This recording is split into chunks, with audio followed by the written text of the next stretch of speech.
flak për më tërmu, zemra do ndikon, ti më ke haru, sa më ke rëndu, që me tjetrin shkone akoma të du, flak për më tërmu, zemra do ndikon, ti më ke haru, sa më ke rëndu, që me tjetrin shkon. Jemi kthyer pas performancës bendit dhe tani është koha për bisedën e radhës. E njohur për energjinë e saj pozitive dhe për punën e saj me vite rresht që bën si figurë publike, një ndër influencerët më të dashura të publikut, së fundmi edhe si sipërmarrëse, por mëmësia është ajo që po mduket po e shijon më së shumti. Por të shohim se si po e mbajnë Alisa balancin mes jetës së saj publike dhe asaj personale. E presim në studio. Mirë se na erdhe, Alisa. Është shumë kënaqësi. Përshëndetje. Përshëndetje. Alisa, është shumë kënaqësi me të pas sot, disi pak më ndryshe pa urimin. Pak më ndryshe, pak krohin e djathtë. Qifte më i dashur i publikut. Sot kemi veç ty, Alisa. Pak më special. Alisa, sikur e keni pjesë e jotja, sikur të kam bet një pjesë e jotja në Kosovë, sepse soher që kemi ndonjë fest, pak ditë më parë ishte festa e Bajramit, juve me njëherë ju kemi në Kosovë. E lidhur ka që shumë je me vendlindjen? Po, edhe pse nuk jam lind, edhe as nuk jam rritur në Kosovë. Me vendin e prindërve. Shumë kanë, sidomos në fillim, nas kemi pas as mundësi me ardhë, se letrat edhe me njëherë ato problemet e fillimeve, normal. Po, zi më do këtë është edhe shkoku i prindve që jem qaq të lidhën, se jo gjyshja, jo tezet, jo dajt, jo migjallarët, jo krejt, kështu që më do këtë shkoku i prindve na jena që sot ku jena dhe e dojna Kosovën ekstrem shumë, edhe normal, Kosova është për më dasht, po vinë të hujteve dojnë, e lejmë na. Kam bet një copë zemre këto. Shumë. Por Alisa, e kam pa një postim të andin së fundme, ku përmes disa fotove, një mini album, je mundu paka shumë me përfatësu jetën të andin ndër këto vite. Këto pak vite që i ke. Disa kujtime shumë të lezetshme, por disa arritje realisht shumë personale tua, që sigur e shfaqen një anë të krenarisë që e ndjeve. Po, në ekstrem, bile qaj postim, kur e kum bo bashk edhe ja kum nis me qitë tekstin atë, shumë më ka emocionu, se kur e mendoj, thëm, ua, ku jam tash edhe ku jam sot, për një me Alisa e vogël, ish knaq në ekstrem, ish gëzu në ekstrem, se kish besu kur që bëhët kjo jeta e saj. Edhe ka njëherë mendoj edhe thëm, pse nuk e kum shiju bili pak jetën, se gjithmonë kërë më kone vogël, i kum pas ato dëshirat e mija, e planet e mija, po nashtë edhe shkoku që asojën e jam sot ku jam. I kemi edhe këto foto, cilat realisht më kanë emocionu shumë veç duke i pas, sepse është një kënaqësi kur e sheh që dikush ka arrit, nëse je përmbushur personalisht, besoj që të gëzojnë arritjet e çdo kujt. Po çu ndihesh sot kur i sheh këto? Është, zdi, une jam tepër krenare me vetveten, jam tepër krenare që kum guxu, kum marrë guxim, e kum bo që ato që e kum desht, kum luftu për me ardhen që të piku jam, edhe që moj tash plot kënaqësi me thonë që për me ja dola. E shijon ma shumë momentin, Alisa, kur ndalësh edhe reflekton me vetën, reflekton me të arriturat e tua, e shijon ma shumë momenti, se po thu që kur ke qenë e vogël, si kur nuk e ke leon vetën me u knaq shumë me atë qka e ke. Kor, one me njëherë prej momentit që kemi guxu edhe në Belgjikë është kështë, prej moshës 16 ku zënë me punu, si studente, po one gjithmonë, jana i shok i babit, oke, hajtë me punu atje, diçka me bo. Gjithë qysh edhe... Shumë ma herët se mosha 16. Shumë ma herët. Me thonë ashtë kur i kumbush 14, në fillim, po në gjithmonë e kum pas atoj që jem duk ma e rritën se sa që i kum pas vjetë, edhe nuk kum kanë pa problem, po normal, thëmë ka njëherë, qysh, heq pa ndallëra, gjithmonë kum thonë, mami, babi qëre, one e kom rogën ta, mos më bleni mu kur gjo. telefonin, krejt senet e mia e krysha edhe e ndihmojsha pak a shumë prindin në qatë aspekt, po edhe vetën, se kom dit me rujt, kom dit ku me jep, ku mos me jep, normal si në fillim nuk e dit se je shumë e ri, thua, veç tesha, veç telefona, veç sene, po tani ndër kohë e kom mësu shumë sene, edhe diqysh ajo më ka pjek tani edhe ma shpejt. Kjo puna që ke fillu shumë herët, Alisa, ka pas të bëj edhe me mënyrën se që ke po prindrit e tu sakrifiku shumë për me arrit për juve? Gjithë qyrë se e shë prindin gjendje 24 orë të punu edhe të mos pas as nashte kohë për me ta jap ty e më ullnim për qafim, që kom unë sot me djallin tem. E është pak adin emocionuse se normal, unë nuk i fajsoj absolut prindemi se ata kanë jep që ato që kanë mujt. Ka qenë koha e tilë. Jonë konë, normal, ju konë koha që ashtë, po ata sot e kanë rrit një qik edhe matë fort, kështë që besoj që ajo i pën edhe ata ma krenorë. Po qka të bani me kuptu që urimi është i duhur e Alisa? Tash, qka nashtë nuk është pyetja e duhur, nashtë është ma shumë pyetja qysh ja kena dollë na për me konë duhurit e njëni tjetër, sepse na normal jena po shumë heret bashkë, unë i kom po 16, a i na 19, kështë që atëherë edhe nuk je konë... Një moshë shumë e ndishme, realisht. Shumë e ndishme, edhe besoj që na me vazhdimin e kohës, edhe me vazhdimin e viteve, sakrifikësave që i kena bo, tani na jena bo duhurit e njëni tjetërit. Jena bo verzionet ma të mirat për vetë vetës, si unë, si aj, edhe për njëni tjetërin edhe për vetë vetën, edhe që ajo tani u bo e duhura.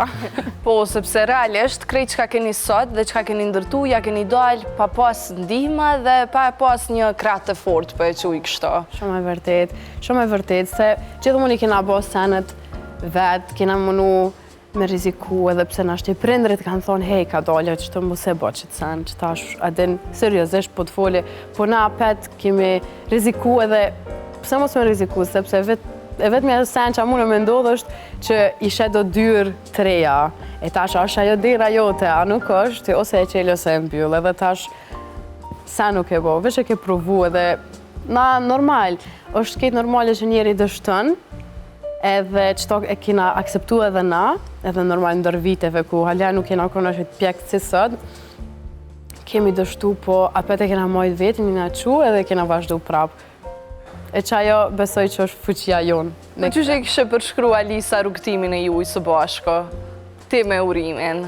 Nër krejt këto vite, punë, mund, sakrifica, ndë njëherë edhe dështime, rrugë, pa ndë një dalje, dirë të mbyllër. Gjithë qysh, rrugtimi jonë u konë shumë, besoj serios, shumë e vështirë, amo edhe e ëmël, besoj gjitha ka pak, po qështu është jeta, këto rrugtimet janë gjithmonë ma të bukura, kur ka gjithë shka.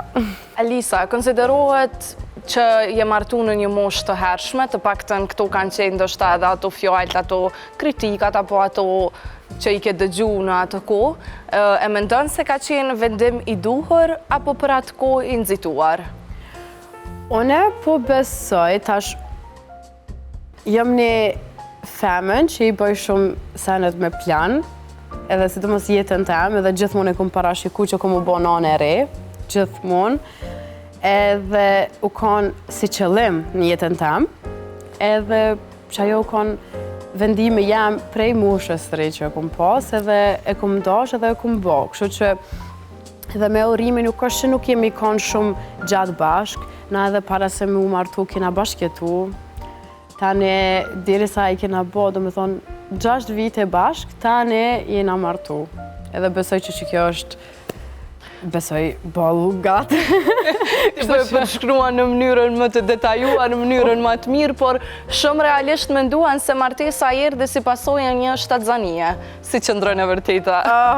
E di, më kanë bombardu me këto. Po, normal të u martove se je shtatzon, po në fakt nuk u konë qashtë.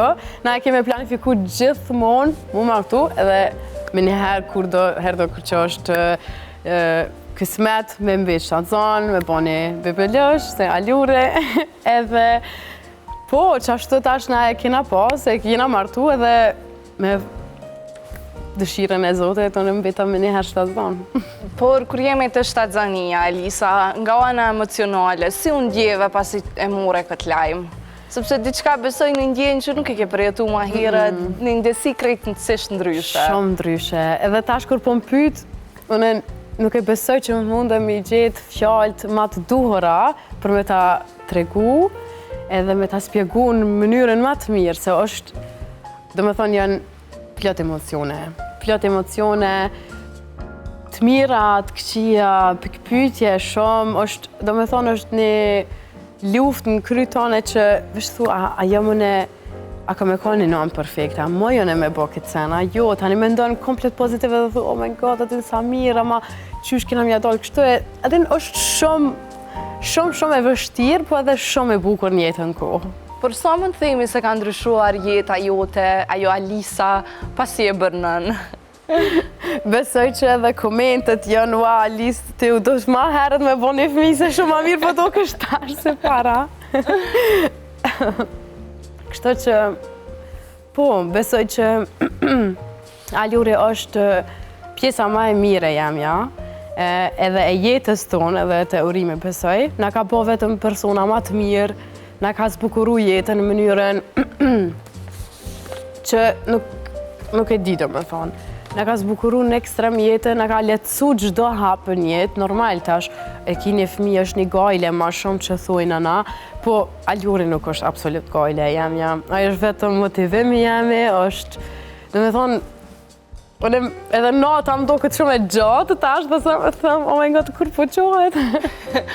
Sa fjallë të bukra këto, por e mendon ke pas ato paragjykimet sepse jeni figurë publike dhe realisht rrethohesh me njerëz të ndryshëm, me mendime të ndryshme, që shumë njerëz kanë pikpamje ndryshe për jetën, për mëmsinë, por e ke menduar që ka me qenë sfidë me u bë në një moshë kaq të re të ka ndiku kjo mosha apo thjesht ka qenë për ty veç numër sepse e ke mirë menduar shumë më herët? Normal, edhe e kom mirë mendu, unë jam konë gjithmonë e gatshme. Që thash edhe ma heret, unë e kom pas edhe si plan në jetë, okej, unë e përdu me konë non e re, bili planin e kom pas kështë me 20 vjetë, po në apet edhe e kom rujt vetëm pak ma shumë. Po, u konë gjithmonë dëshira jam, një bebë me bo normal, është shumë e madhe, nuk është një sen që veç e vendosë dhe thu, okej, that's it, po të është me mendu kërgjo. Vendimi ma i rëndësishëm në normal. Po, është, unë të qështë thash ma herët, është vendimi ma i miri që këmë bo dhe nuk më duket as mosha që është një arsye pse, që ta heq absolut, dhe më thonë, aj ka orë në kohën ma duhurën, edhe unë e besoj bili që shumë mundën edhe njerës me morë si shambo, se ka shumë nana treja, ka shumë edhe vajza që kanë qef me ko nana treja. Edhe gjithmonë baragjikohen, se mendojnë, okej, kjo shumë e re. Unë e besoj që nuk ka mosh duhur për me bo një fëmi. Nëse ti je gatshme, unë e besoj që fëmija jotë nesër ka mu falendru në ekstrem shumë, që je i ti mami ti, kështu që pse jo. Pra nuk ka një moshë caktume, sepse shpesh dëgjojmë që e presin atë moshën ideale, atë kohën kjo ka të bëj krejt pra me ndjesi shpirtërore. Normal, nëse ti je gatshme edhe ti ja qëtë pytjen edhe kushtet vetës, okej, a mundëm une mi jep fëmijës tem gjithë shka, edhe mi ja ofru dashnin e plot, edhe ta mon quality time, kohë me kvalitet, atë nuk ka tjetër zgjidhje veç me po. Po cila është sfida më e madhe, Alisa, që e ke përjetu si një nonë e re? Sepse Aljuri duket një fëmijë shumë i mbarë. Shumë është angel. Nuk e di, besoj, sfida ma e madhe është ai balancimi apet me rrjetet sociale, puna, djale, burre, familja. Do me thonë, gjithë kush e ka pos vendin e vetë, tash ka ardhë një person që ja ka mujt vendin të tënve. Edhe normal është ajo balans, tash qysh i menaxhon këto sene, edhe besoj që me një partner si urime e kom pas shumë letë me menaxhu. Sa është urime mbështet si bashkëshort, si prentash në rolin e ti? është shumë. Për një me, bili që tash me falenderojnë, okej? Faleminderit urem që je qash partner edhe babë ishte shumë i mirë, ka njëherë edhe mendoj, thom, se për shembull unë kam babën shumë të mirë, edhe tepër e du jashtë mase, edhe thom, oh my god, bilit e kësh pas edhe fëmija jem, adin një babë të mirë, tash kur pesho urimin, edhe po thom, wow, për një babë të amon cool, mundet me konë gjdo situatë aty me fëmijën e vetë, është atë për të, se për shembull babi jam nuk e ka pas kohën e duhur për me nejt me neve, se ka pas me punu, ka pas me kry obligimet e veta, e urimi për shembull e ka edhe menaxhon që cenën ekstrem mirë, ka njëherë thom, wow, pi marrë lakmi edhe më duhet e dhone me jep ma shumë quality time. E pas ka përmbushat modelin që e ke pas në mendje. Shumë. Po marrëdhënia juaj si çift, sa mundemi me thonë se ka ndryshu Alisa për të mira, po për ato minusat e vetë pasardhjes në jetë a Alurit? Sepse thonë se ndronë qifte. Normal. Por për herë për të mirë, zakonisht për të mirë. Unë besoj edhe që për të mirë, tash me Alurin vetë kena po që është tjetër lloj dashnie, se kur të she fëmijën tënë me partnerin tënë, e she një mix prej teje edhe personit që te don mas shumë të në botë, edhe e she një krijes që e përshkruan senet e juve dëve, o s'di a ka ndjenë ma të bukur, edhe do me thonë, besoj që shkaki qësoj sene, edhe për shembull ose dikush e komplimenton Alurin, po duket si babi, ose i ka sytë e mamit, na gjithë këshyrëm edhe keshëm e zveti se diçka shumë na duket shumë bukur, që kena kriju, që kena bo, ta çdo sen që e mësojna, jena shumë krenar me vetë vetën e që kena bon edhe ma një lidhje edhe ma të shëndetshme, ma të shnosh, ma s'moj me përshkrua s'ke cen, është... Kulmi i dashurisë. Kulmi i dashurisë. A ka momente, Alisa, që ndihesh ndonjëherë e lodhur prej përgjithësive, prej punës, sepse përmenda qysh në hyrje që je një grua, po të quaj kështu një grua shumë e suksesshme që mundosh me i arrit të gjitha, edhe si kur në syrin tonë ndoshta je perfekte. Faleminderit shumë.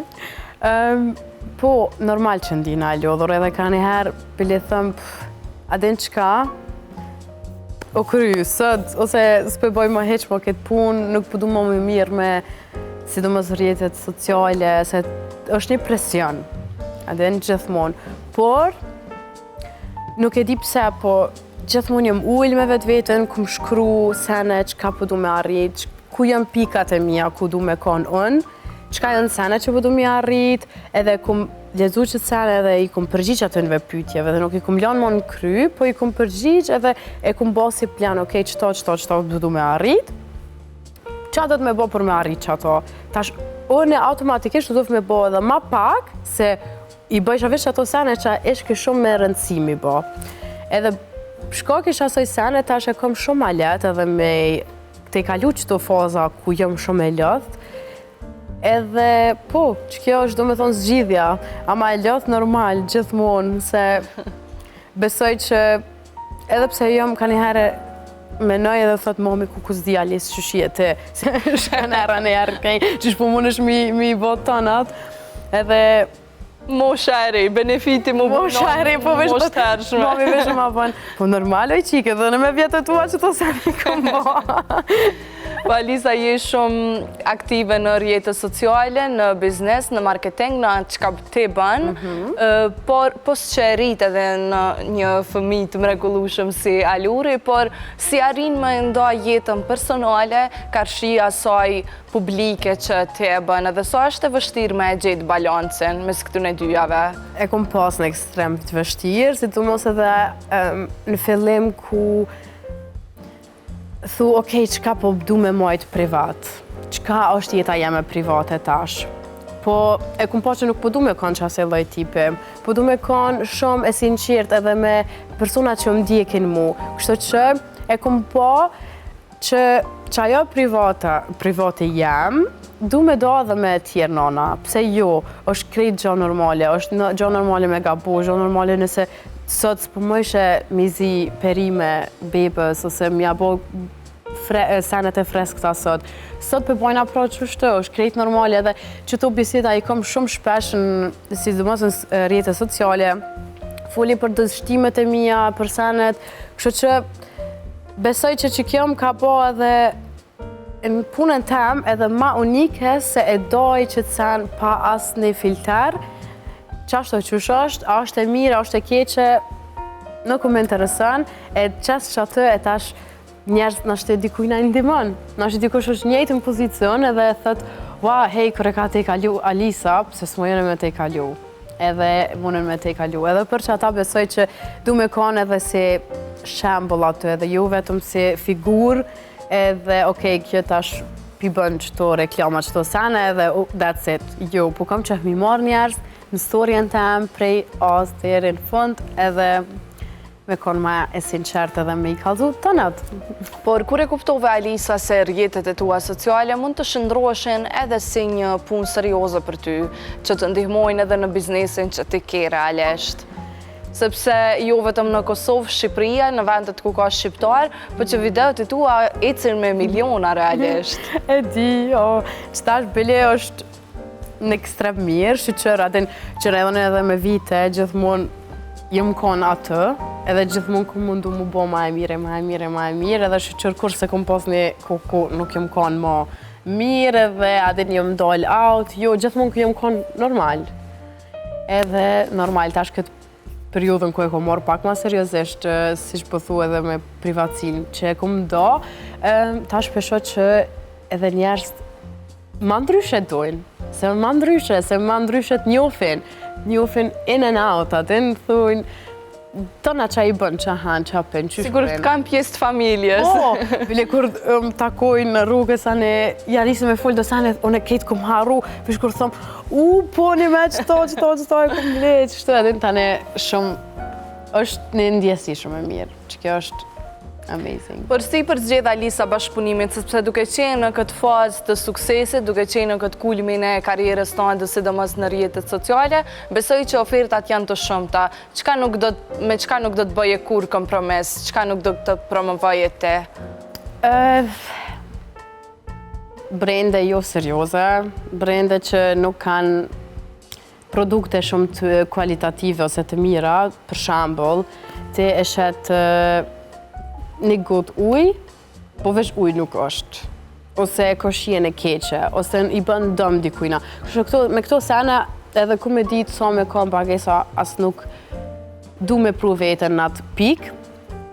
E para, pse se e kam qa kam në mas meje, do më thonë njerë që më ndjekin e kështë, ka shumë ma shumë vlerë se qajo. Kështë që për mu, kësi brenda që janë jo serioze, janë X.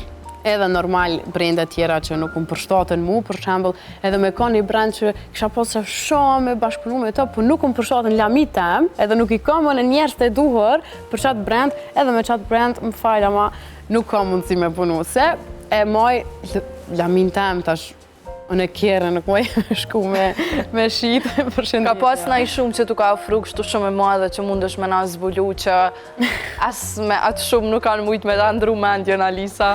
Po ka, ama ma mirë mos me tregu. Tregona. Nuk e di agullzoj edhe me tregu. Mos e përmend me emër kompanin, por vetëm shumë edhe se për çka ka qenë reklama. Qa jetë.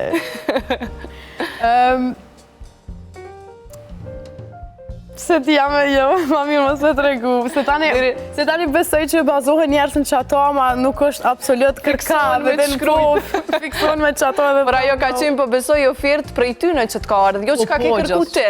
Pra të pët pës ljerëshëm. Po ama tani menojnë që unë e qarë lipi për që ta edhe ka po pytim që ashtë, ma mirë jo. Po kanë shumë, adin shumë e madhe, normal, adin... Ka kalu 10.000 euro? Po ndalë në Alisa, nuk po të ngushtoj ma shumë. Faleminderit. Je komentu shumë për format e tua trupore, për linja që je këthy shumë shpejt pas lindjes.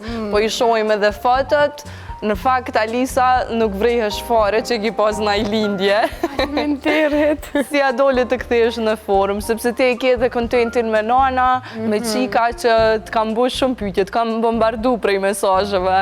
Besëm që tash kudo që po shkoj, për shembull të meritoni sot që kesh për grim, vesh kur po ma pon, oja Alis klientët e mia pe din që po vjen ti këtë, vesh po më pyesin, Alisa çka ka po? Çu do mësu, çu krejtu më pyet çto sene.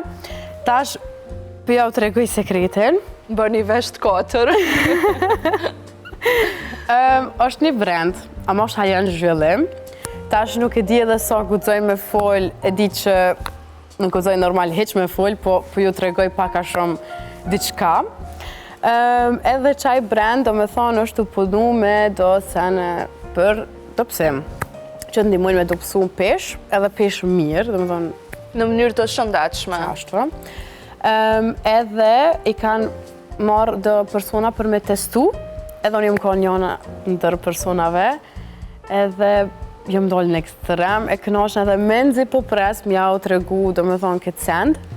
Është film, është një mënyrë shumë e mirë, sidomos edhe, se ta është normal, mas lindjes është edhe ma vështirë me hup pesh, se me fëmijë edhe tash nuk e ki qatë kohën edhe qato sene, kështu që është një alternativ tepër e mirë, ama si që të e marrë vesh që gëzoj me thonë dhe shkranë që të këmë orë. Pra ende nuk është bu publike dhe nuk guxojmë ta bëjmë, është ekskluzive. Është ekskluzive, ama besoj që shumë shpejt keni me marrë vesh, edhe ato sidomos në rrjetin tem social, po mundemi edhe me ardhë me tregu.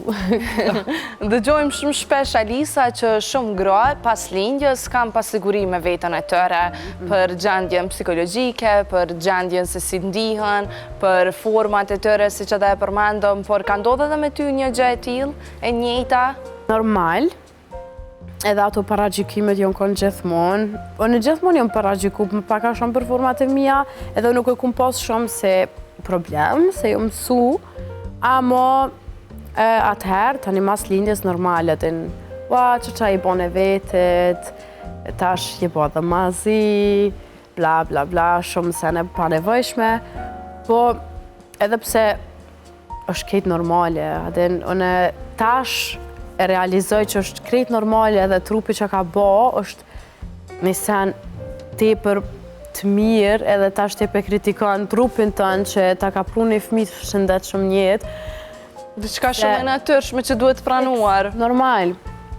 Ama, tash e di, ama atëherë normal ju kom vujt shumë atë pjesë dhe veç thësha o zot, po du apet me pos një trup të mirë, bile edhe ma të mirë si ma përpara, se apetën ju më gjiku gjithmonë. Po, për ata që kjo edhe më ka ndimu, edhe humbja e peshës më ka ndimu në kry, se edhe po njihna ma mirë, po njihna mirë kur përshoj që po më pëlqin teshat, po njihna ma mirë kur përshoj që po më ri ma shlirë, edhe pse ku më doshë edhe vetën atëherë. Me të thonë drejt e bilim fillim, kur pa ta dopsu, asë nuk më pëlqej ka asë një tesh. Heq asë një, thësha jo ma mirë më ka nejtë kër më konë ma e plotë. Se shëqër e kom pas atë dashni për vete, kur më konë që është se nuk do me thonë kur gjo. Apet më ka pëlqy vetja, edhe një më konë e shëndechme, që ajo është me rëndësi, edhe tash që normal kom hum pish është edhe ma mirë, se është ma mirë për trupin tëndë, po edhe atëherë nuk është që, edhe pse i kom pasur të mesazhe, po nuk është që unë nuk e kom desh vetë vetën. Po normal, mas lindjes është edhe depresioni, edhe këto emocionet të ndryshme. Emocionet të ekstrem. Sikur ndonjëherë mbi ngarkojna veten, për një mesazh shumë i mirë kjo që duhet ta duajmë veten në çfarëdo forme që jemi. Por Alisa, komentohesh shumë shpesh për pamjen që ke, për bukurinë që transmeton, jo vetëm atë të jashtmen, por edhe të brendshmen. Ka ndonjë sekret që don me ndoa me neve? Normal. Sidomos me vetveten do të më kon shumë e kënaqur, se kur të shprej qatë sen, prej smërëndshme të shprej edhe pes jashtmit, po normal, tash nëse do më dok mirë, duhesh edhe me pos një lëkur të mirë edhe... Po Alisa, si që dhe thash, komentuar shumë për një look të natyrshëm, diçka shumë e postër, e bukur, ka të bëj kjo edhe me ato asë çka e shohim, çka po na influencën çdo ditë me përdor për fytyrën tonë.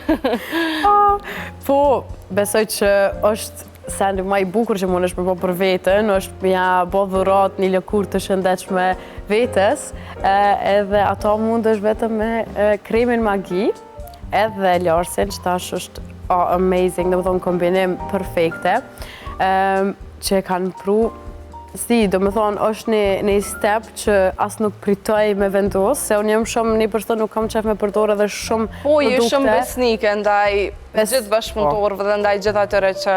Do me thonë, unë e kam qatë brand që 4 vjetë jam kliente, se ja kom startu si kliente normale, kërë kom parë qëfar benefite ka pose dhe gjithë shka, kom thonë, wow, më duhet me do këtë sen, me njerës që më ndjekin, edhe çdo ditë marrë mesazha, foto, before and after. Alice, faleminderit shumë që ma ke propozu qëtë krem, ose qëtë lars, ose diçka edhe thëm, wow, okej, sa mirë se normal, mu më kanë ndihmuar ekstrem shumë, edhe qysh pi shkoj ka si benefit edhe shumë tjerve, është Kjo ardhë pak për ngutë, se u dashtë edhe për neve me mendu, Alisa.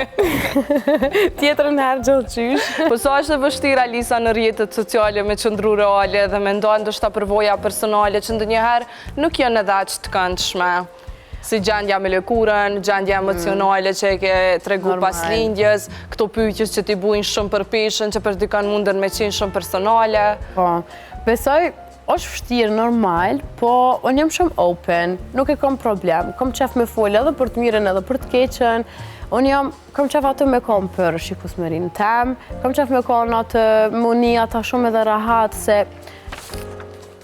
normal, ofendim është tjetër sen, po kur ki një pyetje për një sen, ajo është ketë normale, edhe unë jam për një me shumë open edhe për që ta edhe flasë shumë shlirë në story edhe në rjetet e mija sociale për çdo sen që kam ndodhën në jetë, a për mirë, a për keq. Edhe nuk e kam ashtu shumë fiksim ose problem, edhe besoj që qaja është ma mirë, edhe besoj që shumë njerëz do të mja nisë më bo ma open për që sen, edhe me pos paka shumë që të farë dashnin edhe me munu mja jep të gjithve. Ke pas në i periudhë, Alisa, që në rjetet sociale, ndoshta kur ke qenë më e ngërt, më e mbyllur, nuk ke pas edhe sukses? Kështë me thonë jo sukses nuk është nashte bashkë ajo, po kum pas ma shumë njerës që nuk më ka ndosh nashte me emocion, po vetëm okej si pomje. Edhe tash është shumë ma ndryshe, tash është tamon jënë nona, jënë femna, jënë qika, jënë nështë edhe bura që i veç ju interesan qysh është një familje, qysh qa po bon për shamë buri vetë, qa po bon kjo, qa po bon aj, qa po bon kjo, qysh peqojnë me vjehri, qa po bojnë kur janë në shpe vetë, qa po bojnë kur s'janë në shpe. Kështu që janë ato farë sene që kanë qef atë njerës edhe mi po të ndo. Edhe pse jeton Alisa në Austri, por jo vetëm për vetët te dhe urime që mundoheni me ardhë shumë shpesh në Kosovë, po sikur po mundoheni me ja mësu edhe këtë kulturën dhe këtë dashnin për Kosovën edhe aluret. Po, besoj që po, edhe pse është shumë e rëndësi për neve, se besoj që qërë mami e Kosovës, babi i Kosovës, tash normal që djali dëhet me pas kulturën tonë, edhe tash gjenerotat vesh po bohen ma shumë edhe e kanë ma pakat mundësi për me njoftë kulturën qaqë mirë, kështu që one mundona në ato teme që në kanë mësu dhe neve prind, me mësu alurin edhe pse na vesh në shqip foljëm, edhe mundu... Pas ka fillu regulli i parë familje. Regulli i parë, librat i ka shqip ose anglisht njonën, e gjermanisht a mëson me kohën, gjithë qysh. Por krejt në fund, Alisa, si qka të doje të kujtoni njerëzit pas shumë vitesh për ty si person? Mbi gjitha ato të arritura, mbi gjitha gjana që munden edhe me kalu, diçka që mendon që ja vlen mos me uzbe? Fillimisht shumë pyetje e bukur, tepër e bukur. Besoj se edhe shumë shpesh njerëz kur më shohin për herë të parë dikon edhe thonë "Ua, të njofta prej buzëqeshjes", edhe shumë kisha pas qef bile me më kujtu për atë qikën pozitive, ajo që ja ka arrit mi bo tënat edhe pse është e re, që as mosha, as koha, as kur gjafi nuk ka stop, po vetëm go. Edhe besoj që qëto pozitivitete dhe dashnia që mundohëm i jep njerëzve që a jetë në tren, e për tjerat le t'i harojnë krejt.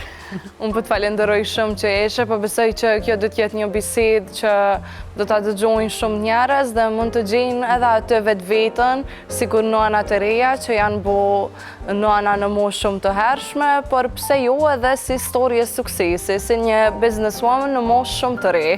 Faleminderit shumë. Ishte kënaqësi si gjithmonë me juve shumë të bukura. Faleminderit shumë, Alisa, po të falenderoj shumë dhe shijoje këtë kohën në Kosovë. Gjithçysh. Faleminderit shumë. Ishte kënaqësi. Koha për performancën e bendit dhe kthehemi shumë shpejt.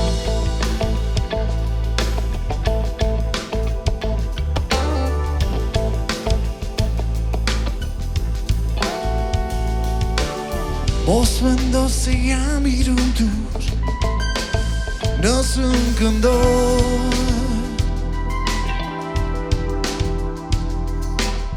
Mos mendo se jam me fal nëse nuk lotoj. Ka bon shumë mik I dashur, base nuk e di.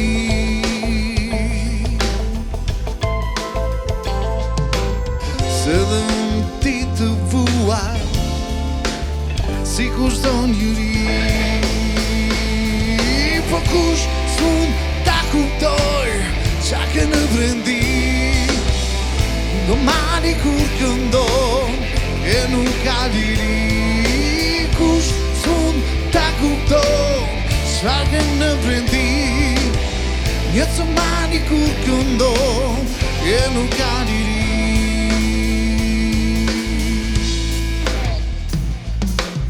Nëse në sytë e mi lodu nuk ka,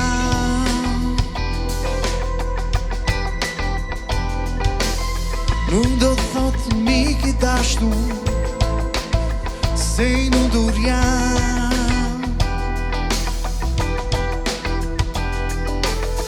Zemrën time kam një dhëmbje,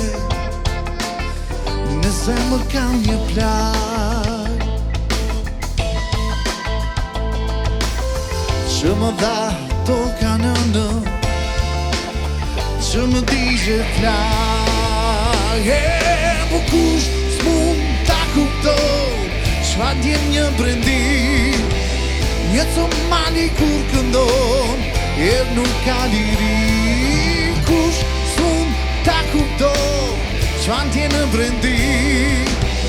Një të mani kur këndon e nuk ka liri. Kush s'mund ta kuptoj çfa ndjen në brendi. Një ton mali kur këndon e nuk ka liri. Po kush s'mund ta kuptoj çfa ndjen në brendi. Një ton mali kur këndon e nuk ka liri. Kush s'mund ta kuptoj çfa ndjen në brendi. Një zumani kur këndon e nuk ka liri.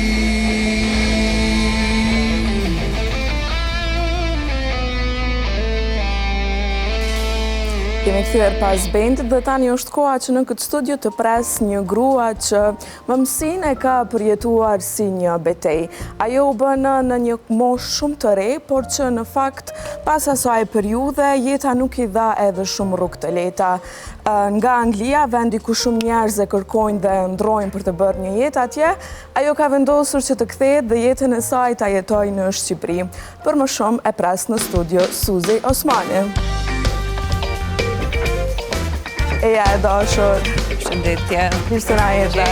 Faleminderit. Është shumë kënaqësi të të kem sot. Merci gjithashtu. Faleminderit. Eja të më. Mirë se na erdhe e dashur Suzi dhe realisht është shumë kënaqësi me të pa, sepse realisht mysafirët nga Shqipëria I kemi kështu në vizita të shpeshta dhe vlerësojmë shumë ardhjen tuaj këtu. Faleminderit e për mua është shumë kënaqësi, sepse po vi për herë të parë e ftuar në Kosovë si në emision edhe si jo për herë të parë për ta vizituar Kosovën, po nuk më ka rënë shumë shpesh që të vi, me thënë drejtën, edhe po shijoj shumë si një vizitë të shpejtë, Kosova është pjesë e jona edhe sa ervim, do me thënë, është çdo herë më afër. Janë ndjenja të papërshkrueshme, sigur jo që vini këto, po ashtu edhe ne kur vim andej. Por Suzi, po du me nis në fakt fillimin kështu, krejt ndryshe, po du me nis me Suzin e vogël, si ka qenë ajo si fëmijë? Unë kam lindur dhe jam rritur në Shkodër, nga një familje shkodrane me përardhje nga gjyshrit e mi, të cilët kanë shumë histori për treguar. Gjyshi im ka qenë një futbollist shumë i famshëm në kohën e tij, trajner futbollit i kombëtarës së Shqipërisë. Ka qenë gjithashtu, ka bërë historikun sepse ka bërë autobusin e parë në Shqipëri, do me thënë. Wow. Edhe jam rritur, do me thënë, me shumë histori frymëzuese, si nga gjyshërit, pastaj edhe nga prindrit. Babi ka qenë dentist, stomatolog, kirurg, edhe jam rritur duke shikuar të punonte, sepse kishim klinikën në shtëpi në fakt, edhe kam mësuar shumë duke shikuar babin, po gjithashtu dhe jam friksuar dhe nuk e ndoqa rrugën e tij, sepse gjithë më thonin pse nuk bëhesh dentiste si babi, po që kam para shumë ndërhyrje, sa që nuk e mora si rrugë. Pastaj pjesa tjetër, Shkodra është një qytet shumë i qetë edhe shumë i lumtur, do thoya, sidomos në kohën kur jam rritur në fëmijëri, ishte ajo parku që ne e quajmë Shatërvani, edhe çdo ditë aty kam lozur, jam me kalamajt, me gjyshin. Gjyshi ka qenë një pjesë shumë e rëndësishme e fëmijërisë time, sepse prindrit edhe punonin, edhe mami pastaj me vllajën e vogël, edhe unë fakt jam rritur shumicën e kohës me gjyshin. Më sa po kuptoj, pas ke pasur një lidhje shumë të veçantë me të. Po, shumë e vërtet. Mendoj që është një pjesë sa më e rëndësishme e fëmijërisë time, sepse çdo kujtim në fakt e lidh me gjyshin, kur vizitoja Kalan e Shkodrës, kur dilja për të lozur, çdo gjë, edhe më merr malli. Po, sa dallën me u rrit me një familje të madhe, me gjyshëret, me familjarë të tjerë rreth të madh kështu? Mendoj që është pjesë shumë e rëndësishme e formimit pastaj si individ, nëse ke afër gjyshrit. Mua më ka ndihmuar shumë, domethënë që të jem një fëmijë lumtur, edhe pastaj si karakter gjithashtu mendoj që më ka dhënë atë pjesën e qetësisë edhe një edukat që jam krenare. Po çfarë të kanë mësuar, le të themi kështu, që nuk e harron asnjëherë për jetën, familjen në përgjithësi? Ajo pjesa që ta vlerësojmë familjen, të jemi të lidhur, do me thënë tjetë familja, ajo pjesa më rëndësishme e jetës tonë, mos të shkëputemi, mos të kemi këtë ftohtësinë që është krijuar më shumë në kohët moderne. Gjyshërit janë dashuri, besoj që japin të gjitha dashurinë e munguar që nga pamundësia e shpejtësisë së jetës ndoshta nuk ja japin plotësisht fëmijëve. Kur bësh gjysh, besoj që kemi gjithë kohën e botës që ta shprehim më shumë dhe t'i dedikohemi më shumë libërve dhe mbesave. Po, sa të mungojnë sot, le të themi, Suze? Po, si që e përmenda, më mungojnë shumë.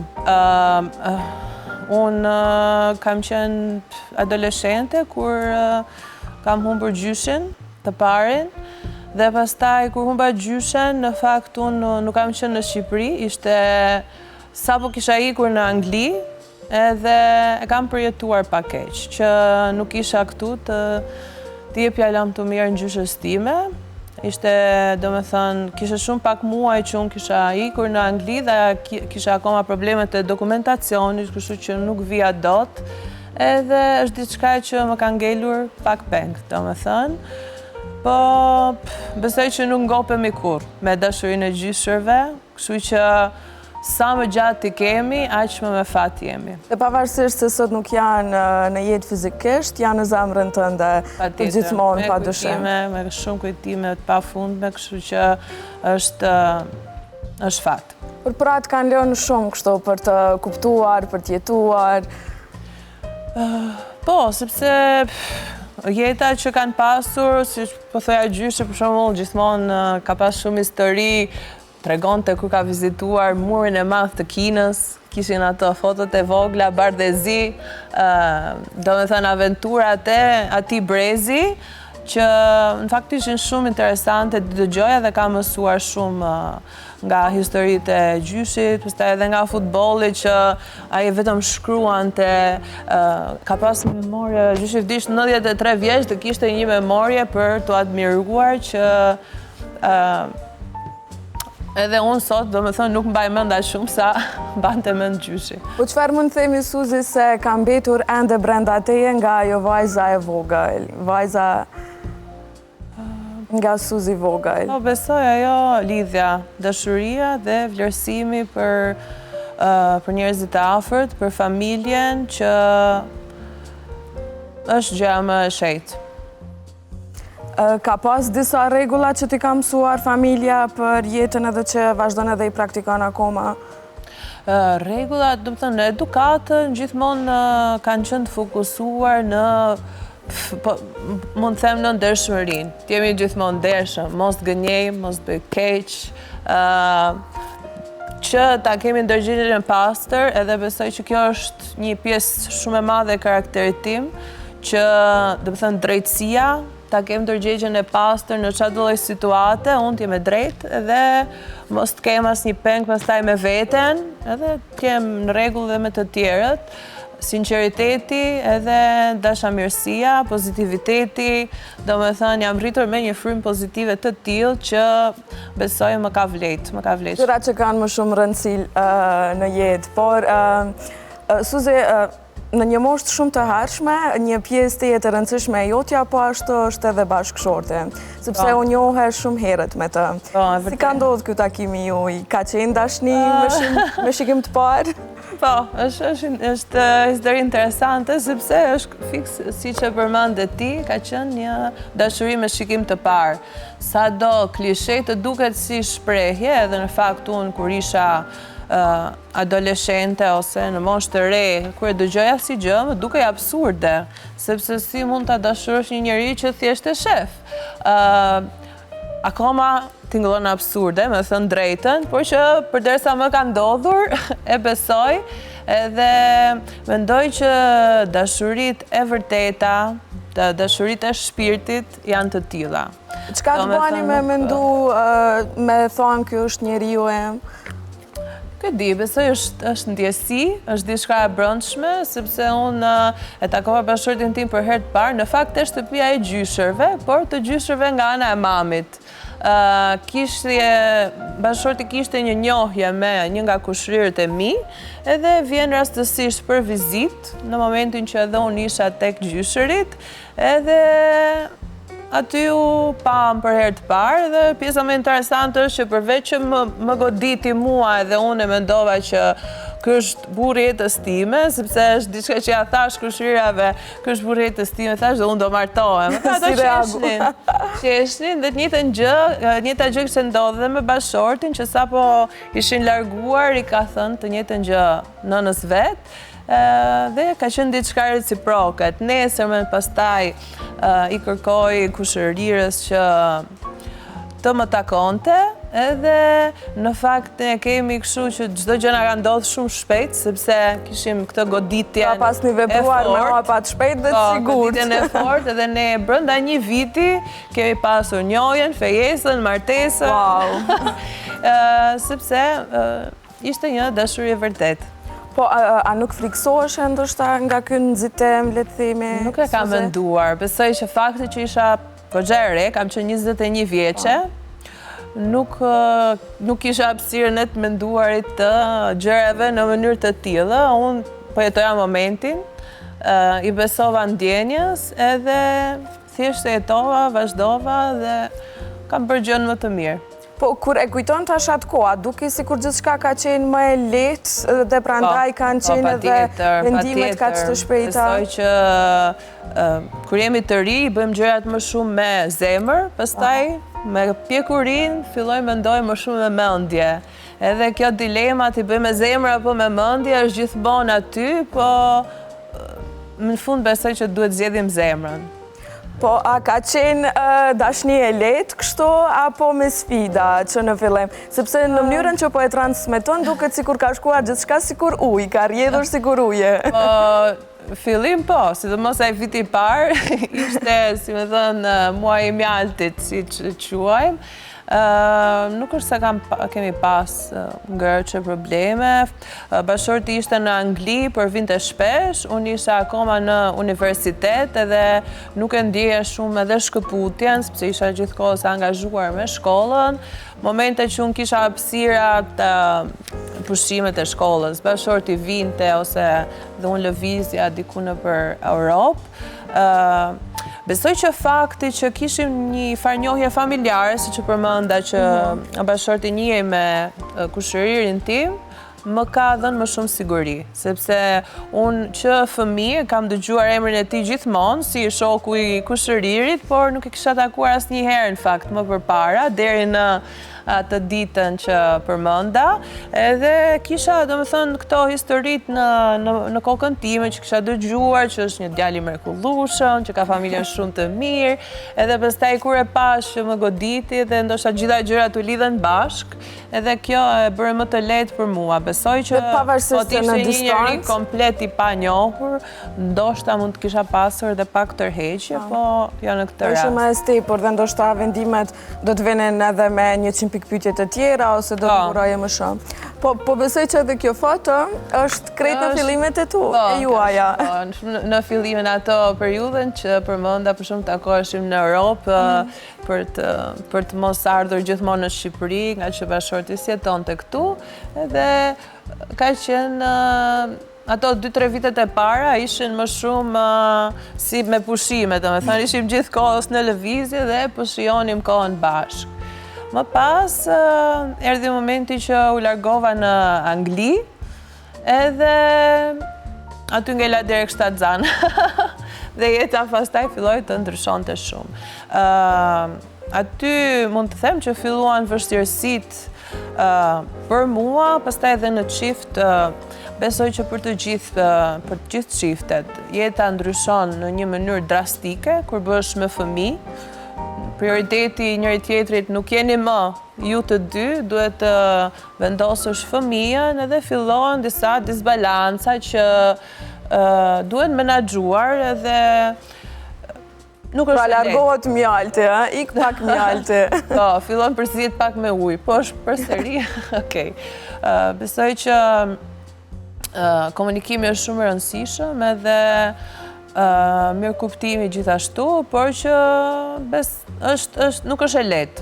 Kur bësh me fëmijë, them që nuk është e lehtë për të gjithë besoj, është e njëjta gjë. Po, përpara se të kalojmë Suzi tek fëmijët, sa ka qenë e rëndësishme mbështetja e tij gjatë krejt këtyre viteve, pavarësisht krejt sfidave që i keni kaluar bashkë? Për mua gjë e më rëndësishme dhe është mbështetja më e madhe. Edhe sot që erdha këtu, erdha falë mbështetjes së tij, sepse ai më solli edhe pse nuk ishte mirë dhe jam gjithmonë falenderuese. Më ka suportuar gjithmonë, domethënë në lidhje me punën, kur vendosa të bëj trajnimet, madje edhe më shtyn sepse unë pasi jam bërë me fëmijë, domethënë, më iku ajo pjesa që veproja vetëm me zemër, edhe tani mendoj shumë gjërat para se t'i bëj.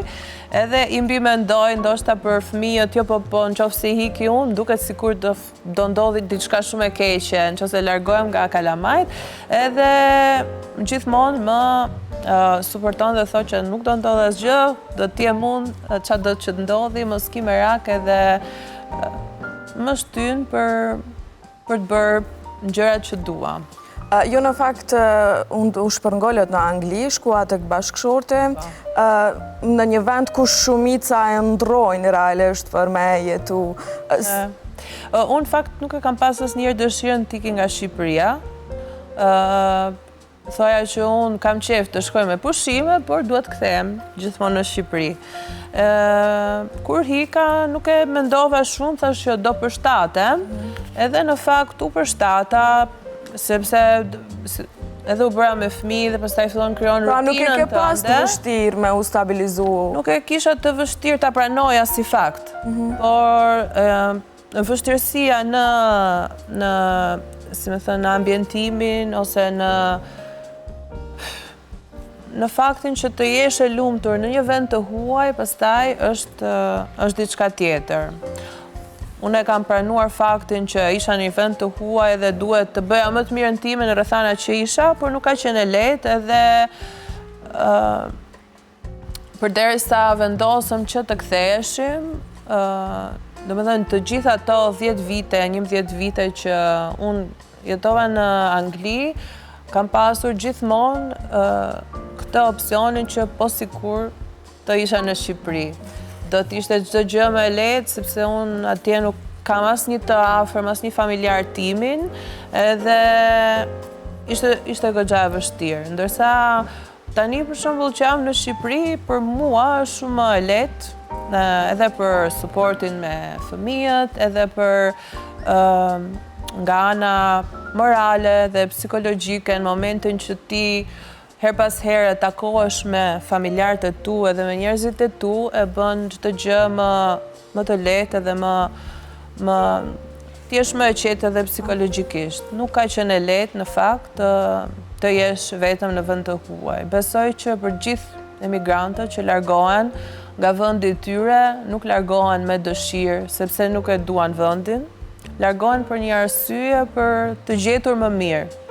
Por besoj që mund të bëj mirë edhe në vendin tonë, sepse sidomos tani që kohët kanë ndryshuar dhe po zhvillohet si Shqipëria, si Kosova, besoj që kemi të gjithë mundësitë për të krijuar atë lumturinë dhe jetën tonë në vendin tonë. Po, a je pishman që jeni kthyer për të jetuar në Shqipëri? Deri tani jo. Është gjithmonë ky dyshimi më shumë në lidhje me fëmijët. Nëse po bëjmë gjën e dur apo jo, gjë të cilën nuk e dim kurrë, sepse si të jemi atje, si këtu, domethënë edhe atje janë të mira tek qijat e veta, edhe këtu, kështu që nuk e dim asnjëherë. Përderisa ne morëm një vendim kaq të rëndësishëm, kishte shumë gjëra që nuk shkonin. Në fakt edhe në lidhje me fëmijët atje, si mjekësia, që kam hasur shumë problematika gjatë kur kam pasur probleme me fëmijët, edhe është një pjesë shumë e rëndësishme e jetës, domethënë që të hasesh në probleme me mjekësinë edhe mos të gjesh zgjidhje. Edhe fakti që nuk rriten me gjyshërit, faktin që nuk po mësonin dot edhe shqipen, domethënë ishin shumë gjëra në mangësi, edhe pse ishim në Angli që besoj që janë të rëndësishme në fëmijërinë e çdo personit që të rriten të kenë një fëmijëri të lumtur. Po, sa me hapur krah kështu të ka pritur vendi jot Shqipëria pas rikthimet? Unë fakt duket sikur s'kam ikë asnjëherë. Gjithmonë e kam pas mendjen tek Shqipëria, edhe kemi ardhur shpesh në fakt. Vinim ndoshta 2 herë në vit, si për vitri, si për pushimet që kanë në Angli për Pashkët, kanë pushime shumë të gjata, domethënë dhe në pranverë. Po, por thjesht fakti kur e din që kemi u kthy prap në atë vend, ndoshta është një ndjesi tjetër. Është gjëja që është ndryshe është sepse në fakt në një mënyrë nuk e din më se cilit vendi përket më shumë. Edhe pse unë kam ardhur në vendin tim dhe jam më e qetë, prap ka gjëra për shembull që më mungojnë edhe nga rutina ime në Angli, sepse menaxhimi i kohës në lidhje me fëmijët për shembull atje ishte më mirë, sepse gjërat janë më të organizuara, kurset e fëmijëve, aktivitetet, shkolla, çdo gjë ka kohën e vet, edhe isha më organizuar në lidhje me këto gjëra për shembull, që këtu është pak më rrëmuj dhe duhet më shumë angazhim nga ana ime. Ka gjëra që atje prap janë më mirë, ka gjëra që janë këtu. Besoj që gjithë emigrantët që largohen, pastaj janë gjithmonë në mes të dy vendeve. Kur hikim jashtë, na mungon Shqipëria. Kur vim në Shqipëri, na mungohen gjërat nga vendi tjetër. Edhe do jetë gjithmonë një dilemë, besoj, por që lëvizim, sërish lëvizim, ne edhe mi qojmë dhe kalamajt prapa ndej, sepse ato kanë lindë atje edhe e përmendin në fakt, thonë që i mungon, kështu që duhet të jetojmë në mes dy vendeve. Suzi, kur jemi tek familja, unë po du me të përgëzu, fillimisht për këtë portret kaq të bukur, po u bëre në moshë shumë të rej, në moshën 23 vjeqare. A ka qenë momenti i dur, apo thjesht jeta të solli atën? Besoj që për mua ka qenë momenti i duhur. Unë e kam pas, do më thënë, ndjesi shpirtërore që me zi prisja të bësha nën, edhe në ato momente e kam djerë, kam qenë gati, psikologikisht, do më thonë, më shumë shpirtërisht, edhe atë vendim e kam marrë si një vendim nga zemra. Pastaj, normalisht që u hasa në vështirësi, por që besoj që kur je re, vështirësit i kalon më kollaj, sepse nuk i mendon më shumë se duhet, edhe je pak më naive, që të ndihmon që mos të mërzitesh aq shumë, ose mos stresohesh aq shumë. Edhe për mua ka qenë koha e dur. Pra nuk je as pak pishman, ka qenë koha e dur dhe sigurisht ndjesia më e bukur që ke mujt me përjetu, padyshim. Po, si ka qenë momenti i parë kur e ke marrë Rejanin në dorë për herë të parë? Me Rejanin kam pas një lindje shumë të vështirë, edhe do me thënë ishte falenderova Zotin, kur çdo gjë shkoi mirë në fund edhe dëgjova të qarën, sepse ishte shumë e vështirë. Edhe që në atë moment, do me thënë momentin kur ti je në procesin e lindjes, aty fillon ndryshon gjithë shka tek ti si person, në mendjen tënde, edhe që në atë moment fillon fëmia është para teje. Edhe që në atë moment, do me thënë, unë po mendoja për fëmijën që të shkonte çdo gjë mirë. Pra Suzi, po lemë në kuptu që nëse do duhej të zgjedhnet, do zgjedhnet fëmijën. Besoj që çdo nën vendos fëmijët para vetës në çdo lloj situate. Momentin që vendosim të bëhemi me fëmijë është përgjegjësia më e madhe dhe duhet t'i dedikohemi 100%, sepse ata fëmijë janë persona, individ që nuk na kërkuan ata të lindim, apo të sjellim në jetë. Është vendimi jonë, kështu që ne kemi për detyrë. Dhe përgjegjësia bie padyshim mbi ne. Patjetër, kemi për detyrë që të bëjmë më të mirën tonë në çdo lloj momenti, derisa ato të bëhen pastaj të pavarur, sepse mos të kemi vetë ne si prindër pengje që të themi pse nuk e bëra diçka nëse kisha në dorë ta bëja. Edhe pastaj edhe fëmijët, normalisht tani brezat e rit kërkojnë më shumë llogari dhe të thonë që nuk zgjodha unë ti më linde, kështu që është përgjegjësi shumë e madhe dhe përveç se është gjëja më e bukur, normalisht që duhet ta mendojmë shumë mirë kur e marrim si vendim që të bëhemi prindër, sepse duhet të jemi shumë të përgjegjshëm dhe të kujdesshëm në çdo vendim që marrim në lidhje me fëmijët. Suzi, unë e di që 2 vitet e para bashkë me Rejanin nuk është se kanë qenë krejt të leta. Kanë pas sfidat e veta si për të, po ashtu edhe për juve si prindër. Çka përjetuat saktësisht, sepse e di që keni kaluar një periudhë shumë të vështirë. Me Rejanin ishte vështirësi që në lindje, si që përmenda, ishte lindje shumë e vështirë edhe pastaj çdo gjë sikur themi në Shqipëri që si që nisi e bitis, do me thënë nisi pak me probleme dhe ashtu vazhdoj edhe për 2 vite e gjysëm. Ishte një fëmijë që nuk flinte, kishte shumë shqetësime, qante shumë dhe pastaj filloi që mos të flinte, që ishte shumë e vështirë pastaj për t'u menaxhuar, sepse në momentin që nuk flen një natë, 2 natë, 1 javë, 2 javë, mund të rikuperojnë besoj në një farë mënyre, po momentin që bën 2 vite, bëhet e vështirë. Pastaj, do me thënë, vështirësia më madhe ishte në faktin që nuk po gjeja zgjidhje as nga mjekët. Kërkova shumë mjek të ndryshëm, spitale private, spitale shtetërore, pediatër, ku gjeja, do me thënë, me anë të kërkimit që ishin më të mirë, Edhe të gjithë më thonin që është fëmija i tillë, ka viroz, po trajtoj për astma, edhe si përfundim të thënë, thjesht arritëm që të jemi të mbytur me ilaçe për astmën, me antibiotik të vazhdueshëm, dhe nuk po gjenim qetësi edhe po vuanim si unë, si Rajani, sepse momentin që je gjithë kohës me një fëmijë që sëmuret është shumë e vështirë. Çfarë ndjeje si nën, Suzi, kur për 2 vite e gjysmë rresht nuk mund të flante? Sepse besoj që ka qenë një gjendje shumë stresuese për ty. Ishte shumë stresuese dhe unë kam studiuar farmaci, por pastaj nuk lash libër, pa bler, Google, pa bërë kërkime, video, dokumentare, pa fund që të gjeja një zgjidhje vetë, sepse shikoja që nuk po m'jepte askush zgjidhje. Në momentin që të rekomandohet antibiotik çdo muaj, unë e dija që nuk është zgjidhje. Dhe pastaj fillova të bëhem mjek i fëmijës tim, që të gjeja zgjidhje.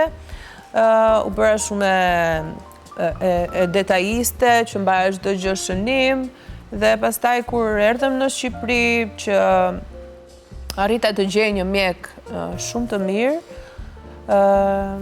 i shpreja të gjithë shqetësimet, historikun, çdo gjë, çdo detaj që unë kisha shënuar, dhe arritëm të gjenim që...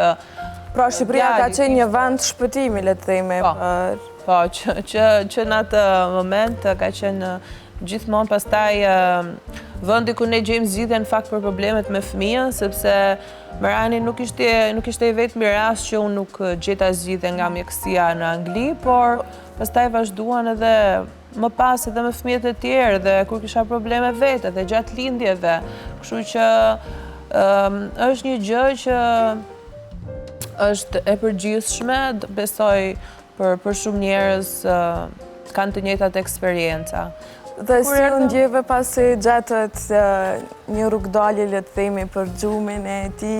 Po, ishte normalisht çlirim shumë i madh, edhe ndjenja fajt, që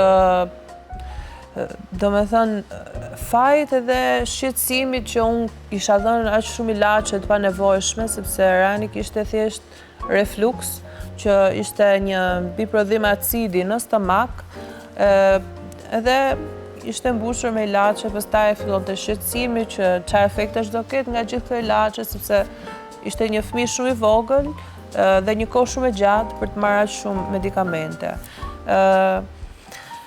Normalisht është shumë stresuese, shumë e lodhshme, edhe shumë e vështirë. Në fakt më ka dhënë një fillim jo të mirë si nën, edhe që nga ai moment unë jam bërë shumë paranojake, dhe sa po fillon të kenë qurra, kalamajt për shumë, unë filloj edhe friksohem, po që do i ndodhi këtë herë, se besoj që është një lloj traume. Është pak problem. Situata që ke përjetuar. Po si ka qenë nata e parë, Suzi, kur djali e ka bërë gjumin rehat? Ishte një mrekulli, do me thënë, shpëtim, dhe unë nuk po besoja vetë që flinte.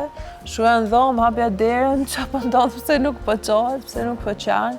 Edhe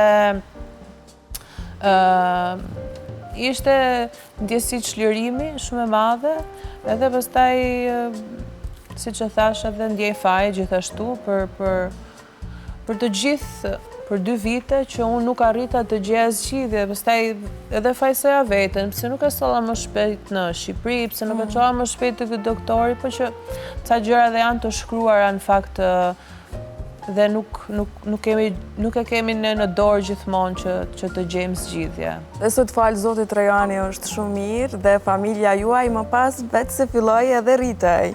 E vërtet. Ndodhi shtatzania e dytë, beba e dytë, i cili ishte po ashtu djalë. Si ishte mandej kjo ndjenja e të qenit nën për herë të dytë pas krejt këtyre sfidave që kishe përjetuar? Në fakt edhe kur vendosa që të bëj bebin e dytë, ishte e planifikuar dhe me dëshirë. Unë e doja që kalamajt kishin 2 vite diferencë, kështu që pas një vitit, tha që unë duhet të tentoj sërish për një shtatzani që ndodhi. Edhe gjithë njerëzit që më njihnin dhe i kisha afër, habiteshin që si ka mundësi ti akoma nuk flen gjumë dhe do të bësh një beb tjetër. Dhe i thoja me qeshur që unë pa gjumë, se pa gjumë jam, kështu që ti bëj të 2 për njerë. E kam pas gjithmonë këtë dëshirën që fëmijët mos të kenë shumë diferencë dhe të jenë më afër që të rriten si shok. Dhe pse tani që janë të vegjël zihen pak më shumë, por besoj që kur të rriten Do të kaloj. Do jenë më shumë shok me njëri tjetrin. Do janë kraj djathtë në fakt i njëri tjetrit. Po si shkoj më pas me djalin e dytë, sepse e di që nga disa simptoma të vogla që mund të kenë qenë si lloj gripe, u shfaq një sëmundje krejt e papritur, sëmundja e Kawasaket. Po, edhe me djalin e dytë, quhet Arti, më ndodhi është një sëmundje shumë e rrallë që na tronditi. Ne edhe atë periudhë ishim në Shqipëri, sepse nga vështirësitë që po kaloja me Rajanin, e kisha të pamundur ta menaxhoja situatën me një bebë dhe me një fëmijë që nuk flinte, sepse kur linda djalin e dytë, unë isha akoma në fazën e shqetësimeve me Rajanin, nuk e kishim gjetur zgjidhjen akoma. Edhe momentin që Rani zgjoi gjithë natës duke qarë, kisha edhe një bebë që normalisht është i sapo lindur dhe do të ushqehet, qanë gjithashtu, e kisha të pamundur edhe vendosëm të vinim në Shqipëri për disa kohë, që të kishim mbështetje. Dhe ndodhi që Arti fillon sëmuret me, domethënë si gjendje gripale, i fillon temperatura, që nuk po e kalonte dhe doktori rekomandoi antibiotik sepse kishte ngarkesë në rrugët e frymarrjes, ku bëm grafi dhe doli që ishte infeksion. Në fakt, edhe aty prap si nën, besoj shumë nëna fajsojmë veten, edhe kur duhet edhe kur s'duhet, po në atë rast për shembull si mami bëra një gabim sepse mora vendimin që ta ndërpreja antibiotikun para kohe. Dhe në këtë rast, kur kura me antibiotik nuk përfundohet, infeksioni zakonisht rikthehet. Dhe kjo gjë ndodhi edhe me Artin, që pas 2 javësh filluan sërish simptomat edhe mendoja që është e njëjta gjë, por ishte shumë më agresive. Ai u mbush me skuqe dhe unë vura re disa shenjat që nuk ishin të zakonshme, si skuqe e syrit të brendshëm, skuqe e gojës nga brenda dhe temperatura ishte tepër agresive. Kështu që sërish po kërkoja e vizitova në vende të ndryshme sepse pediatri i familjes nuk ishte për momentin në Shqipëri dhe edhe me Artin kisha pak vështirësi që t'i gjeja diagnozën, sepse gjithashtu duke qenë se ishte sëmundje e rrallë, edhe për pediatrët ishte pak problem që ta diagnostikonin, dhe arritëm që një doktoresh me shumë eksperiencë, që është mjeke infeksioniste, e dalloi direkt në fakt, sapo e preku, eksperienca e saj shumë e vlefshme, shikoj që kishte grykët me gjëndra edhe kërkoj direkt analiza më të thelluara që na shqetësojnë fakt, sepse doktoresha nuk është e shpjegovi si situatë. Thjesht kërkoj analizat dhe u largua, kështu që u krijua një situatë pak e tensionuar? E tensionuar, po për ne shumë shqetësuese si prindër, sepse nuk po kuptonin çfarë po ndodhte dhe shikuam që është një gjë që nuk shkon. Edhe më vonë u rikthye doktoresha, na shpjegoi që djali tha ka Kawasaki. Nuk e kishim dëgjuar asnjëherë dhe u trembëm. Momentin që kërkova në Google, u tremba edhe më shumë, sepse direkt aty thotë që është një sëmundje shumë e rrallë, që prek zemrën edhe mund të jetë fatale nëse nuk kurohet në kohë, sepse ajo trash gjakun, bllokon komplet qarkullimin edhe zemra mund të ketë dëmtime të parikuperueshme. Që për fat të mirë dhe faleminderit Zotit nuk na ka ndodhur. Duke qenë që doktoresha e diagnostikoi në kohë, filluam mjekimet dhe sëmundja po tërhiqej, domethënë djali po përmirësohej. Ka qenë shumë e vështirë sepse unë akoma kisha Rainin në shtëpi. Çfarë ndjeje si nën? Ja drejtoje vetës gishtin, le të themi ndoshta se dikun po gaboje me rritjen e tyre ose E mendon në fakt sepse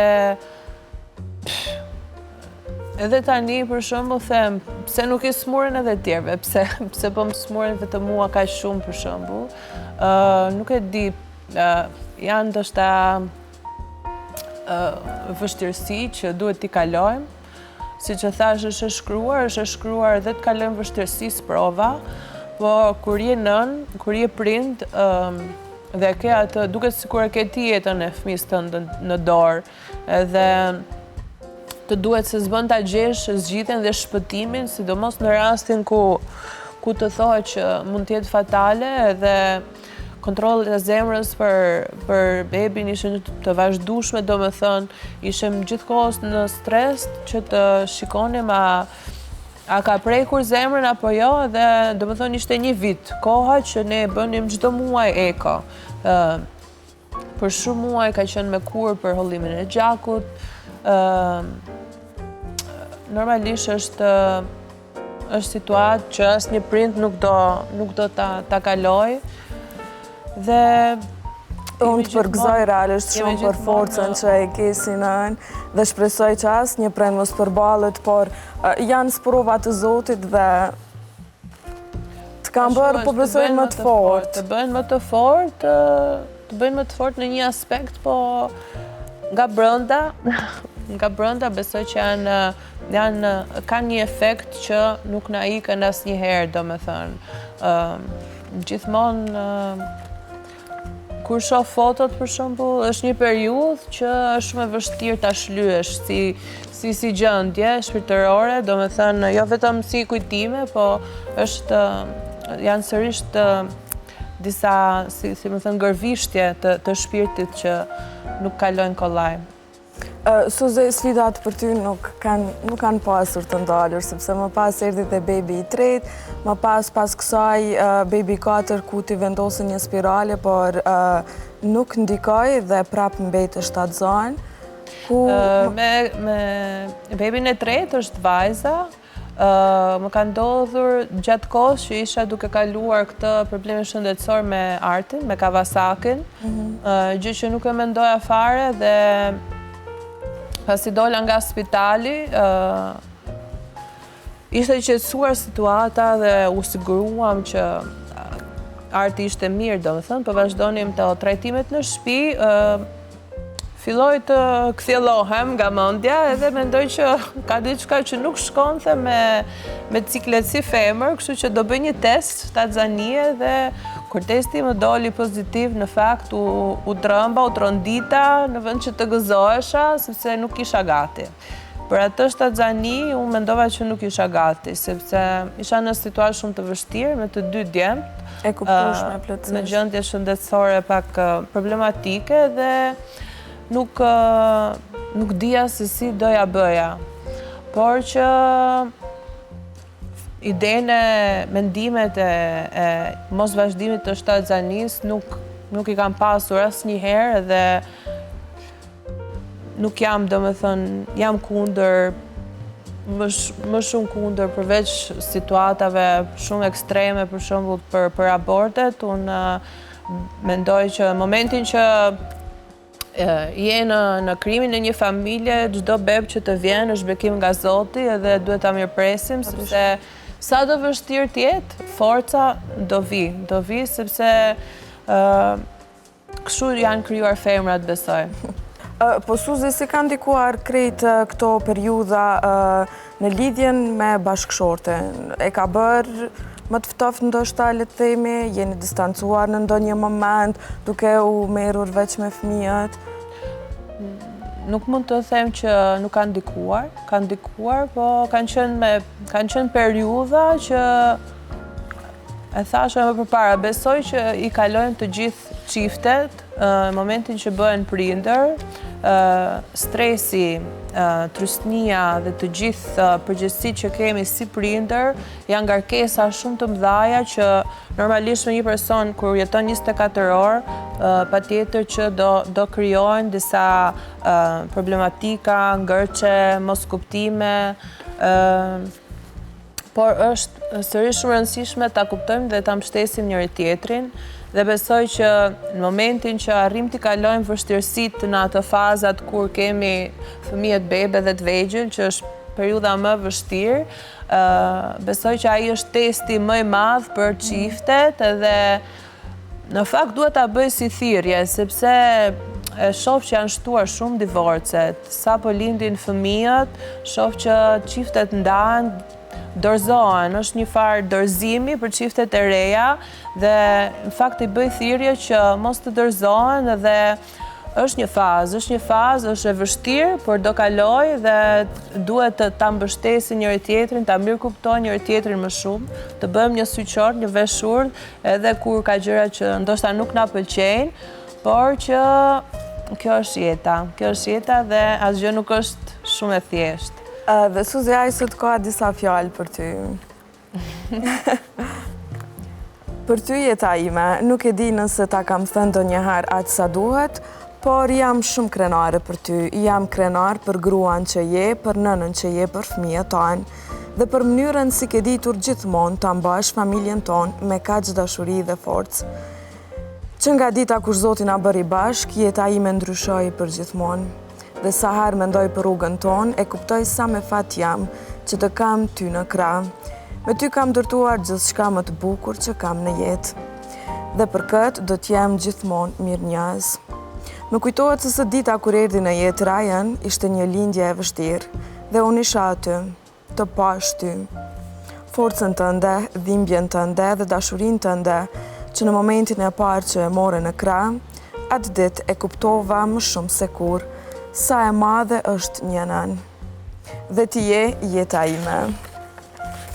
Ke qenë gjithmonë e tillë, e fortë, e duruar dhe me një zemër që nuk lodhet kur së dhenë. Pastaj në jetën tonë erdhen Arti, Tuana dhe Kran, dhe bashkë me ta, jeta jonë u mbosh edhe më shumë. Me lodhje, me natë pa gjomë, me të qeshura, me zëra fëmijësh në shtëpi, por mbi të gjitha me dashuri. Dhe në gjithë këtë rrugtim ti ke qenë gjithmonë aty. Për fëmijët tonë, për mua, për shtëpinë tonë. Kam parë lodhjen tënde, kam parë sakrificat e tua, kam parë si ke vënë gjithmonë familjen para vetës. Dhe ndoshta nuk ta kam thënë atë shpesh sa duhet, por unë i kam parë të gjitha dhe i vlerësoj me gjithë shpirt. Sot, kur të shoh, nuk shoh vetëm nënën e fëmijëve të mi. Shoh edhe gruan që ka ditur të eci përpara, të luftoj, të punoj, të rritet dhe të shkëlqej edhe në jetën e saj. Dhe kjo më bën të lumtur, vërtet shumë të lumtur, sepse ti meriton çdo gjë të bukur në këtë botë. Dua të dish një gjë jeta ime, unë do t'jem gjithmonë këtu për ty, në ditët e mira, në ditët e vështira, në lodhje, në gëzim, në çdo hap të jetës sonë, sepse ti nuk je thjesht gruaja ime, ti je njeriu im, je familja ime, shtëpia ime dhe je pjesa më e bukur e jetës ime. Të dua shumë. Dhe po, pas gjithë kësaj, kam vetëm një pyetje të vogël. A do ta bëjmë edhe një motër për çikën tonë? Me gjithë dashurinë time, Gjigji. Do e sjellësh motrën? I them edhe unë që e dua shumë, është jeta ime. Jam shumë e fat që e kam, është bekimi më i madh. Para se t'i kem fëmijët bekim e kisha atë, kështu që besoj që kam, domethënë, bekimin më të madh të Zotit, të kem një njeri që e dua dhe më do me gjithë shpirt. Për motrën nuk të bëj sikur se dëgjova. Edhe unë shpresoj shumë që gjithmonë ta keni krah njëri tjetrin deri në fund të jetës tuaj dhe të mos ndoheni asnjëherë bashkë me familjen tuaj, por krejt në fund po du me përmend sepse ju pasi u kthyet në Shqipëri, hapet edhe një biznes tuaj për estetik. shkurt diçka Suze për këtë pjesë. Unë kam studiuar farmaci, po kam pasur pasionin gjithmonë në dermoestetik, domethënë në produktet e kujdesit ndaj lëkurës. Kështu që momentin kur vajza filloi të rritej pak, ishte rreth 3 vjeçe, unë vendosa që të studioj më tepër në lidhje me këtë gjë. Bëra disa kurse në Londër dhe fillova pastaj punën si estetiste, dermoestetiste, farmaciste, sepse unë e përfshi shumë farmacinë duke qenë se studioj me shumë detaje përbërësit e produkteve dhe i vej shumë rëndësi cilësisë produkteve dhe jo të përdorim domethënë gjëra që janë në modë, shohem në rrjetet sociale, por diçka që është shkencërisht e Kjo puna paguhet më mirë në Angli apo në Kosovë?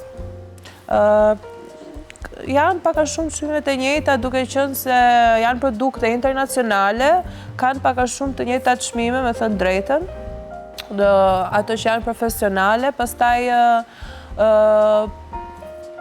duke pasur më shumë njohje në Shqipëri, për shembull, e kam më të lehtë të punoj më shumë me njerëzit, ndërsa në Angli ishte më vështirë të qaje në treg, sepse je një vend shumë herë më të madh, ku nje shumë më pak njerëz edhe ka qenë më vështirë të futesh në tregun e estetikës.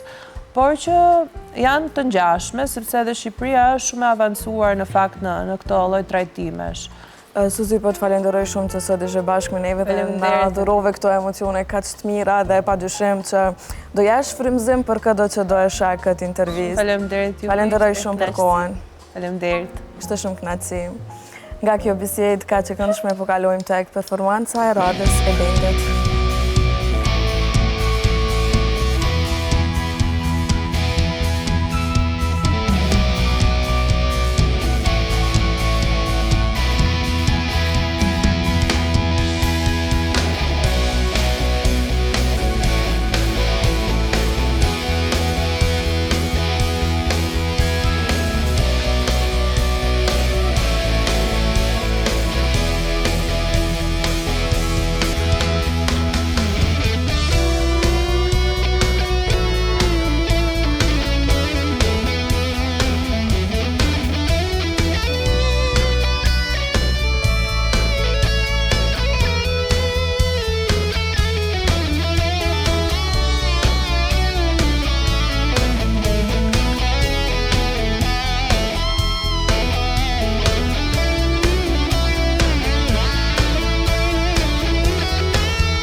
Nobody loves no one.